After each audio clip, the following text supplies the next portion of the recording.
In the early 1990s, when she was experimenting with different methods of breeding the two species most suited to the local conditions, the ornate rock lobster and the green scalloped lobster, she found the best way was to work with local fishermen. They have helped her experiment in raising lobsters in their natural environment. Since the first trials, many local families have started breeding lobsters, and they've learnt a lot about Thu's finding on stocking and feeding. Thu has learned from them too. Vietnam exports lobsters to China, Japan, Hong Kong and Thailand. Economically, raising lobsters has made a great contribution to creating jobs and stabilising the lives of the fishermen, Thu said. Scientifically, we need to study more in order to make this business sustainable. For example, we need to actively breed pre-juvenile lobsters and their food, she added. For the local fishermen, breeding is much safer than the traditional method of deep-sea diving for lobsters. They have built thousands of pens, which are placed about 4 metres deep. The fishermen purchase tiny juvenile lobsters that are dredged from the ocean and feed them twice daily with small fish. However, Thu and the fishermen are discovering environmental issues that need to be addressed. The uneaten food, which rots and emits poison, threatens the lobster stock. Fishermen are therefore advised to dive to the bottom of their pens to scrape up the uneaten food and to bury it on land.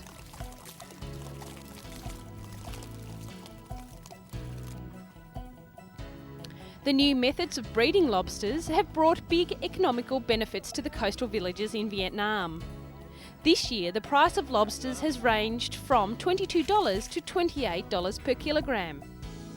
Thanks to the lobsters, the fishermen's lives have changed dramatically.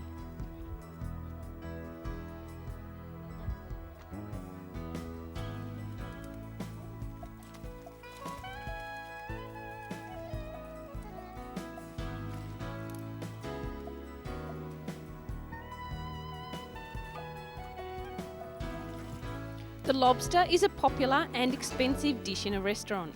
The research has allowed the fishermen to produce prime stocks. It has also allowed more control over the breeding. Science is often working with industry to find a quicker, cleaner and more environmental way to develop products. This research has given the people of the village a positive growth and allowed them to have a better lifestyle while taking care of the lobster stock and the environment.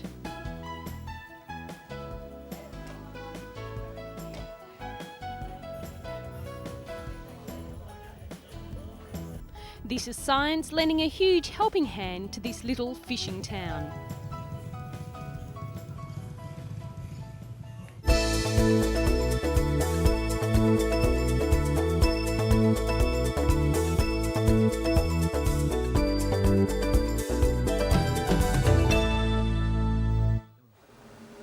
The busy bumblebee goes from flower to flower, making honey from the sugary liquid produced, called nectar.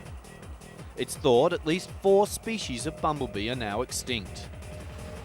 The bees are a very important link to farming because they pollinate both wildflowers and commercial crops, particularly tomatoes and strawberries.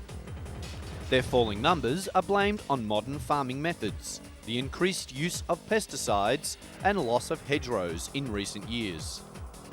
Scientists are using a DNA fingerprinting technique to mark and match some 300 bees from different farm sites.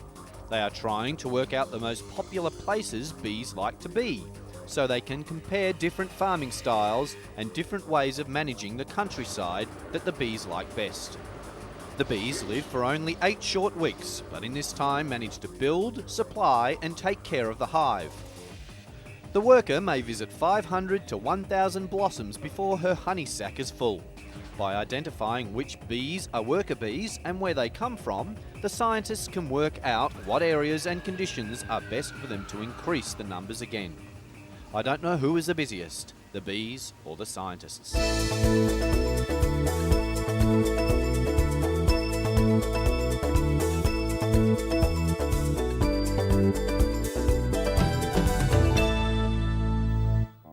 And now for an unusual story to finish up with. Here at the Samat Prakan Crocodile Farm, 30 kilometres southeast of Bangkok, rare baby crocodile Siamese twins were born joined at the hips. The tiny pair have been attracting attention from far and wide. But the park's executive director doesn't know how to take care of the rare twins and has launched an internet appeal for advice. More than 200 baby crocodiles have hatched at the farm every day, but it's the first time the carers have had to deal with co-joined or Siamese twins. The reptiles seem to be in good health and each has its own separate internal organs. The major problem is they share the same anal cavity. The vets say it's too soon to operate to separate the tiny pair. Female crocodiles lay between 4 to 21 eggs in a nest.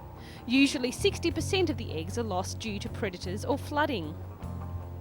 The baby crocodiles are born with an egg tooth, which they use to cut themselves out of their egg. When the mother crocodile hears her babies, she digs them out of their covered nest and carries them down to the water in her mouth. Not something I'd like to experience. Siamese babies are formed when the twin embryos fail to separate after the 13th day of fertilisation. The name comes from famous twins Eng and Chang, who were born in Siam, now Thailand. It seems Thailand is now producing another famous pair. Samat Prakan Crocodile Farm is said to be one of the largest in the world and has about 150,000 of the reptiles. So if you want to see some unusual sights, you better snap to it. We hope you've enjoyed our animal special. We look forward to seeing you next week on Totally Awesome.